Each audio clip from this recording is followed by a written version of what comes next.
Assalamualaikum warahmatullahi wabarakatuh. Bismillah, alhamdulillah, wa syukrulillah, wa la hawla wa la quwwata illa billah, wa salatu wassalamu ala rasulillah, amma ba'd. Segala puji syukur kehadirat Allah subhanahu wa ta'ala yang telah memberikan kita kesempatan untuk bisa hadir di malam hari ini dan melaksanakan sholat tarawih. Salawat serta salam mari kita curahkan kepada baginda Nabi Muhammad sallallahu alaihi wasallam. Jemaah sholat tarawih yang dirahmati Allah. Untuk poin aja, saya berdiri sini hanya ingin menyampaikan satu atau dua patah kalimat. Mungkin bisa dibilang kultum yang sangat singkat. Maka jika dihitung 7 menit pun nggak sempat. Kalau ada satu hal yang bermanfaat, tolong diambil untuk menempuh jalan yang lebih tepat. Untuk tema kultum saya hari ini adalah keutamaan pada Al-Quran selama bulan Ramadan. Bulan Ramadan sendiri disebut sebagai ladang pahala bagi umat muslim, karena setiap amal atau kebaikan yang dikerjakan akan mendapatkan pahala yang berlipat ganda. Salah satu amalan yang dapat dilakukan adalah tadarus Al-Quran. Bulan Ramadan disebut memiliki kaitan yang erat dengan Al-Quran dan malaikat Jibril. Sebab pada suatu malam diketahui merupakan waktu pertama kali diturunkannya wahyu Allah melalui malaikat Jibril. Dan Jibril menemuinya pada tiap malam-malam bulan Ramadan, dan dia bertadarus Al-Quran bersamanya. Hadis riwayat Bukhari. Lantas apa saja keutamaan tadarus Al-Quran selama bulan Ramadan? Yang pertama adalah pahala berlipat. Umat muslim yang melakukan tadarus Al-Quran selama bulan Ramadan akan mendapatkan pahala yang berlipat ganda.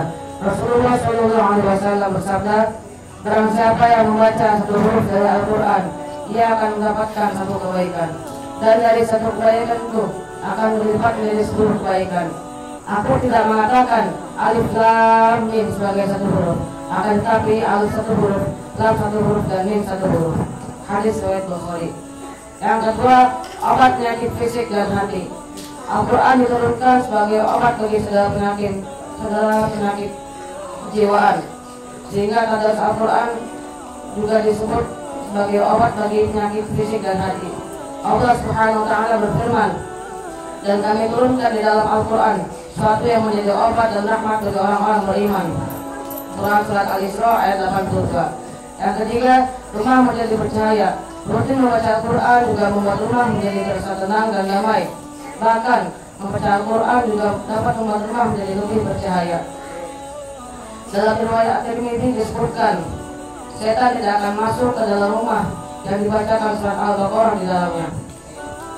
Sementara itu, Rasulullah SAW bersabda, perumpamaan rumah yang disebut nama Allah di dalamnya dan rumah yang tidak disebut nama Allah di dalamnya adalah seperti perumpamaan orang yang hidup dan orang yang mati.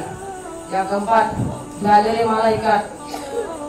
Tadarus Al-Quran tidak hanya membuat rumah menjadi tenang dan damai. Seseorang yang sering membaca Al-Quran, biasanya rumahnya akan dihadiri oleh malaikat. Penghuni rumah akan merasakan bahwa rumahnya menjadi lebih luas. Yang kelima, mendapatkan pertolongan di hari kiamat.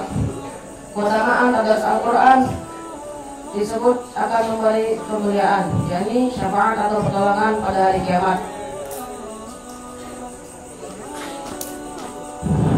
Dalam hadis disebutkan, nantinya Al-Quran akan datang dan bersaksi pada Allah Subhanahu wa ta'ala untuk umat manusia yang sering membacanya. Bacalah baik Al-Quran, sesungguhnya pada hari kiamat nanti akan datang memberikan syafaat yang baik pada pembacanya. Hadis riwayat Muslim. Jemaah salat tarawih yang dirahmati Allah Subhanahu wa ta'ala, mungkin cukup sekian yang dapat saya sampaikan. Mohon maaf jika ada kata yang kurang berkenan. Jika ada suatu kesalahan, mohon dimaafkan, karena itu datangnya dari saya yang kurang memperhatikan. Jika ada suatu kebenaran, mohon direnungkan, karena itu datangnya dari Allah yang Maha memperingatkan. Tetaplah berusaha berhentilah jadi buat keluarga selagi masih membuka mata. Wabillahi taufiq wal hidayah wal inayah. Wassalamualaikum warahmatullahi wabarakatuh.